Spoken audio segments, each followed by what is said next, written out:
क्या TikTok use करना safe है? कुछ ही दिनों पहले TikTok crossed 1 billion downloads world wide. इसका मतलब है कि 1/7 of the world population is using TikTok. इस ऐप पर किस टाइप का कंटेंट होता है, वो क्या सोशल मैसेज देता है, वो अच्छा है या नहीं, ये सब बात की बात है। Right now I want to share with you something very dangerous that I discovered about TikTok. You think that I am making sense? इस वीडियो को शेयर जरूर कीजिए, क्योंकि इस वीडियो से किसी ना किसी को हेल्प हो सकती है। आज एक्चुअली मैं बहुत एडवेंचरस फील कर रहा था, तो मैंने टिकटॉक डाउनलोड किया और मुझे एक काफी अजीब चीज रियलाइज हुई। यू सी, जब आप कोई वीडियो रिकॉर्ड करने की कोशिश करते हैं, तब टिकटॉक आपसे आपकी कैमरा की, ऑडियो रिकॉर्ड करने की और SD कार्ड एक्सेस करने की परमिशन मांगता है। ये सारे परमिशंस मांगना बहुत सारे ऐप्स में कॉमन होता है, लेकिन प्रॉब्लम उस चीज की है जिसकी परमिशन टिकटॉक आपसे मांगता नहीं है, लेकिन फिर भी डेटा आपसे चुराता है। That's your location.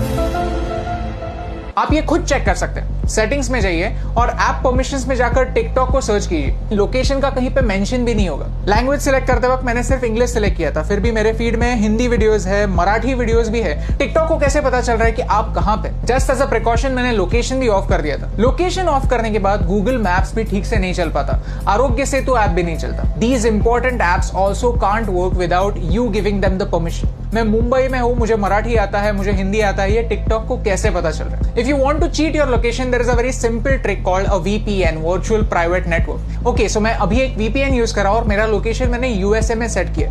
On YouTube all the ads that I am getting over here are from the US। So मैंने YouTube को ट्रिक कर दिया। एज यू कैन सी मेरा हॉटस्टार नहीं चल रहा है, और मजे की बात यह है कि अगर मैं टिकटॉक पे जाता हूं तो I can see all the same videos. So how is TikTok doing it? I found the answer. TikTok is using the data from your SIM card. जो सारा इंफॉर्मेशन जा रहा है वो मेरे सिम कार्ड से जा रहा है। क्या आपको समझ रहा है कि ये कितना डेंजरस है, कितना सिनिस्टर है? सीधे सिम कार्ड से आपकी रीजनल इंफॉर्मेशन लेना, डोंट यू थिंक एक वीडियो शेयरिंग ऐप के लिए ओवरकिल है, अननेसेसरी है?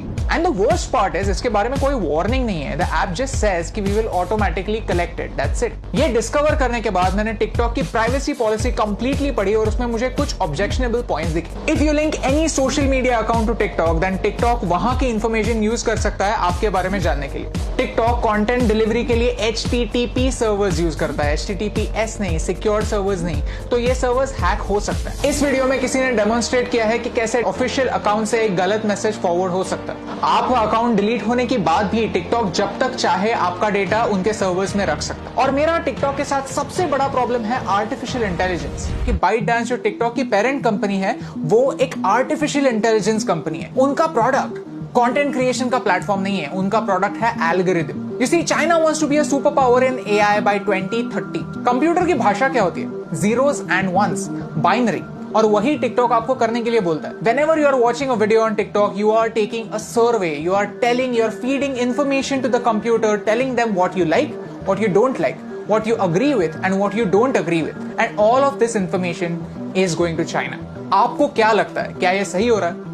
Tell me in the comments below. In social media, artificial intelligence changes the game completely.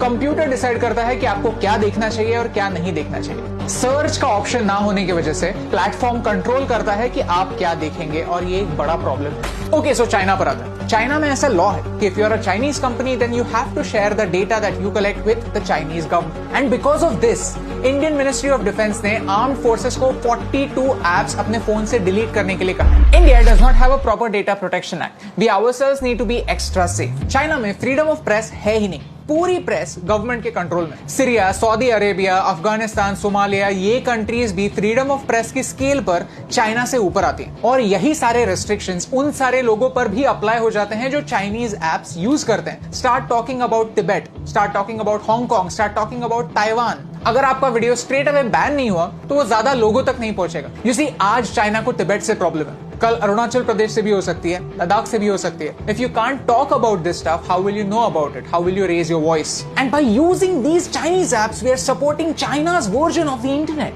Privacy on the internet is a myth. हम जब भी कोई सर्विस फ्री में यूज करते हैं तो हम उनके प्रोडक्ट होते हैं, हमारा डेटा हमारी करेंसी होता है। शुड यू डिलीट टिकटॉक और any other app for that matter? ये बताने वाला मैं कोई नहीं होता। But you can definitely take some precautions. If you have Chinese apps on your phones, then don't use UPI or any net banking apps on the same phone. When creating an account, don't use Google to sign in. Create a new account, use a different password. Cyber theft is real. Keep changing your passwords and keep your emails safe. If you go to haveibeenpawned.com, you can find out whether your personal information has been breached. All I want to say is this is not TikTok versus YouTube. I am giving you TikTok's example because TikTok is popular and you can check it yourself. If you are a TikTok creator, then this concerns you more than me because आपका data ज्यादा share हो रहा है. It's important for you to know कि China के products को सस्ता मत समझिए, चाइना के एप्स को फ्री मत समझिए, because everything comes at a cost. My question is, can you pay the price?